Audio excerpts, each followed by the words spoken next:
Sherlock Holmes story ആൾമാറാട്ട കഥ ഭാഗം 2.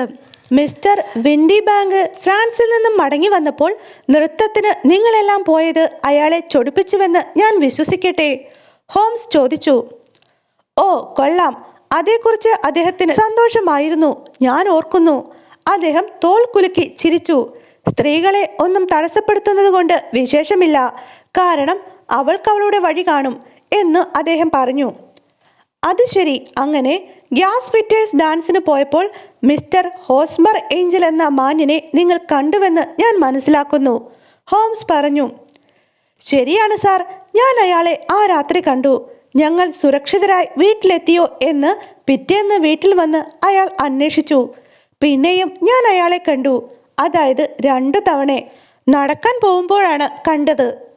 അത് കഴിഞ്ഞപ്പോൾ അച്ഛൻ തിരിച്ചു വന്നു. പിന്നെ മിസ്റ്റർ ഹോസ്മർ ഏഞ്ചലിന് വീട്ടിൽ വരാൻ സാധിച്ചില്ല, ഇല്ലേ? നിങ്ങൾക്കറിയാമല്ലോ, അച്ഛൻ അതൊന്നും ഇഷ്ടമായിരുന്നില്ല. സാധിക്കുമെങ്കിൽ സന്ദർശകരെ ഒന്നും കാണാൻ ഇഷ്ടമായിരുന്നില്ല. സ്വന്തം കുടുംബാന്തരീക്ഷത്തിൽ തന്നെ സ്ത്രീ സന്തോഷം കണ്ടെത്തണമെന്നാണ് അദ്ദേഹം പറയാറുണ്ടായിരുന്നത്. പക്ഷേ ഞാൻ അമ്മയോട് പറയാറുണ്ടായിരുന്നത് പോലെ ഒരു സ്ത്രീക്ക് അവളുടെ ചുറ്റുപാടും ഉണ്ടാവണം. എന്നാൽ എപ്പോഴും എൻ്റേതായ ചുറ്റുപാട് എനിക്കുണ്ടായിരുന്നില്ലല്ലോ. എന്നാൽ മിസ്റ്റർ ഹോസ്മർ ഏഞ്ചലിനെ കുറിച്ച് എന്തു പറയുന്നു? നിങ്ങളെ കാണാൻ അയാൾ ശ്രമിച്ചില്ലെന്നാണോ? ഹോംസ് ചോദിച്ചു. അച്ഛൻ ഒരാഴ്ചയ്ക്കകം ഫ്രാൻസിലേക്ക് വീണ്ടും പോകാൻ തുടങ്ങുകയായിരുന്നു. അദ്ദേഹം പോകുന്നതുവരെ പരസ്പരം കാണാതിരിക്കുകയാണ് നല്ലതെന്ന് ഞാൻ ഹോസ്മറിന് എഴുതുകയും പറയുകയും ചെയ്തിരുന്നു. അതുവരെ അദ്ദേഹം എഴുത്തയക്കാമെന്ന് പറഞ്ഞു. അങ്ങനെ എല്ലാ ദിവസവും എഴുതുകയും ചെയ്തിരുന്നു.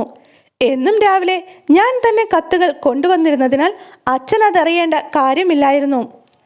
ഈ സമയം നിങ്ങൾ അയാളുമായി വിവാഹബന്ധം ഉറപ്പിച്ചിരുന്നോ?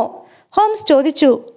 ഓ ഉവ്വ് മിസ്റ്റർ ഹോംസ്, ഞങ്ങളുടെ ആദ്യത്തെ നടത്തത്തിന് ശേഷം തന്നെ വിവാഹം നിശ്ചയിച്ചു.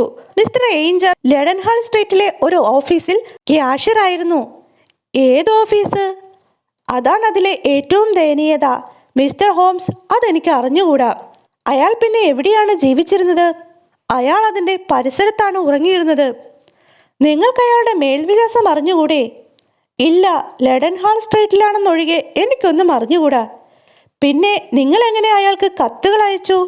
ആവശ്യപ്പെടും വരെ വച്ചേക്കണമെന്നും പറഞ്ഞ് ലെഡൻഹാൾ സ്ട്രീറ്റ് പോസ്റ്റ് ഓഫീസിലേക്ക് അയക്കുകയായിരുന്നു. അയാളുടെ ഓഫീസിലേക്ക് അയച്ചാൽ ഒരു സ്ത്രീയിൽ നിന്നും മുറയ്ക്ക് കത്ത് വരുന്നത് കണ്ട് മറ്റു ക്ലാർക്കുകൾ പരിഹസിക്കുമെന്ന് അദ്ദേഹം പറഞ്ഞു. എന്നാൽ അദ്ദേഹം ചെയ്യുന്നത് പോലെ തന്നെ ഞാൻ അത് ടൈപ്പ് ചെയ്യാമെന്ന് പറഞ്ഞു.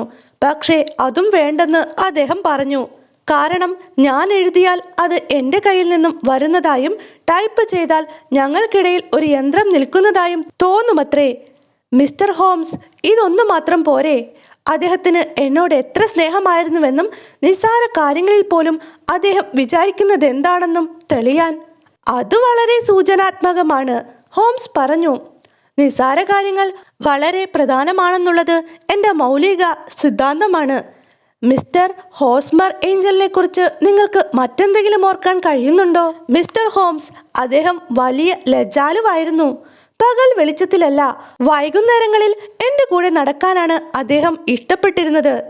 അദ്ദേഹം ഒതുങ്ങിയ മട്ടുകാരനും മാന്യനുമായിരുന്നു. ശബ്ദം പോലും സൗമ്യമായിരുന്നു. ചെറുപ്പത്തിൽ തൊണ്ടയിൽ പഴുപ്പും ഗ്രന്ഥവീർക്കലും ഉണ്ടായിരുന്നതിനാൽ അവ തൊണ്ടയ്ക്ക് ക്ഷതമുണ്ടാക്കി. പതുക്കെ പിറുപിറുക്കുന്ന തരം സംസാര രീതി അങ്ങനെയുണ്ടായതാണെന്നാണ് അദ്ദേഹം പറഞ്ഞത്. എപ്പോഴും നന്നായി വസ്ത്രധാരണം ചെയ്തിരുന്ന അദ്ദേഹം വളരെ വൃത്തിയും വെടിപ്പുമുള്ളവനായിരുന്നു. എങ്കിലും ആ കണ്ണുകൾ ക്ഷീണിച്ചവയായിരുന്നു. എൻ്റേതുപോലെ തന്നെ. കണ്ണഞ്ചിപ്പിക്കുന്ന പ്രകാശത്തെ തടയാൻ നേർത്ത നിറമുള്ള കണ്ണടയും ധരിച്ചിരുന്നു.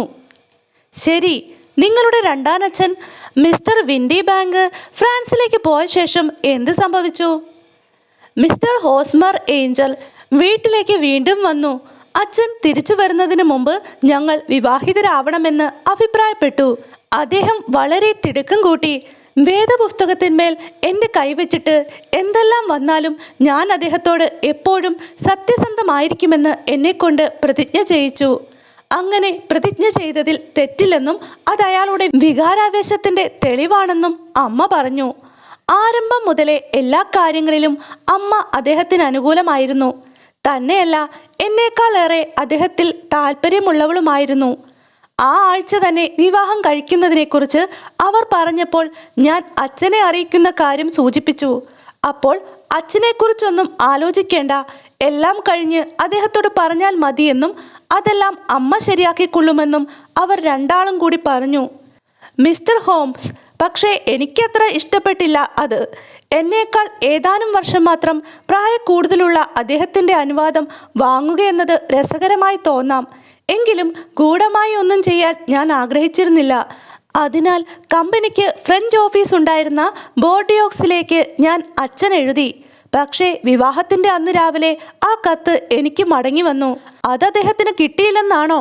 ഹോംസ് ചോദിച്ചു. അതെ സാർ, അതവിടെ ചെല്ലുന്നതിന് മുമ്പ് അദ്ദേഹം ഇംഗ്ലണ്ടിലേക്ക് തിരിച്ചിരുന്നു. അത് ദൗർഭാഗ്യമായിപ്പോയി. നിങ്ങളുടെ വിവാഹം ഒരു വെള്ളിയാഴ്ചയാണ് നിശ്ചയിച്ചിരുന്നത് അല്ലേ? അത് പള്ളിയിൽ വെച്ചായിരുന്നോ? അതെ സാർ, പക്ഷേ വളരെ ഒതുക്കത്തിൽ കിങ് ക്രോസിനടുത്ത് സെന്റ് സേവിയേഴ്സിൽ വെച്ചായിരുന്നു നിശ്ചയിച്ചിരുന്നത്. പിന്നീട് സെന്റ് പാൻക്രിയാസ് ഹോട്ടലിൽ വെച്ച് ഭക്ഷണവും അറേഞ്ച് ചെയ്തിരുന്നു. ഹോസ്മർ ഒരു കുതിരവണ്ടിയിലാണ് വീട്ടിൽ വന്നത്. എന്നാൽ ഞങ്ങൾ രണ്ടുപേരും ഉണ്ടായിരുന്നതിനാൽ ഞങ്ങളെ അതിൽ കയറ്റി വിട്ടിട്ട് അദ്ദേഹം പുറകെ ആ വഴിയിൽ അപ്പോഴുണ്ടായിരുന്ന 4 ചക്രങ്ങളുള്ള മറ്റൊരു വണ്ടിയിൽ കയറി. ആദ്യം ഞങ്ങൾ പള്ളിയിലെത്തി. അദ്ദേഹം വരുന്നത് നോക്കി ഞങ്ങൾ നിന്നു. പുറകിലത്തെ കുതിരവണ്ടി വന്നു നിന്നിട്ടും അദ്ദേഹം ഇറങ്ങാതിരുന്നപ്പോൾ വണ്ടിക്കാരൻ ഇറങ്ങി നോക്കി. അവിടെയെങ്ങും ആരുമില്ലായിരുന്നു. അദ്ദേഹത്തിന് എന്ത് സംഭവിച്ചിരിക്കും എന്ന് ഊഹിക്കാനാവില്ലെന്ന് വണ്ടിക്കാരൻ പറഞ്ഞു. കാരണം വണ്ടിയിൽ അദ്ദേഹം കയറുന്നതയാൾ സ്വന്തം കണ്ണുകൾ കൊണ്ട് കണ്ടതാണ്.